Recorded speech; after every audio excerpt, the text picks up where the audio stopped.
De Wiemoen houden de burgers en politici al mannen in de besnijing.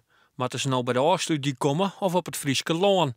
Oud-deputaire Jan Ploeg vindt dat de bevolking hem maar uitspreken moet en wil op 18 maart.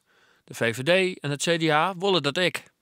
Zou de burger op 18 maart, zet ze maar op het Friese loon, dan zullen wij dat besluit respecteren. Zet de burger, wat wij verwachten, zet ze mooi een dubbele lijnomstelling langs de Oosterdijk, zullen wij dat besluit respecteren. Maar dan hebben we draagvlak en dan keren we daar mooi onder slag richting Den Haag.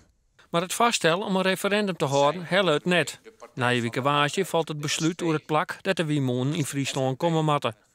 Een referendum, een paar maanden later, had dan geen doel meer, stelt Anja Hagen van de ChristenUnie. Het CDA beziekt het stemmen te winnen voor de verkiezings, denkt ze. De verkiezingen komen eraan. Wienenergie is natuurlijk een gevoelig onderwerp. Bij volle mensen die daar iets toe te zeggen hebben. Dat ben ik tegenstanders.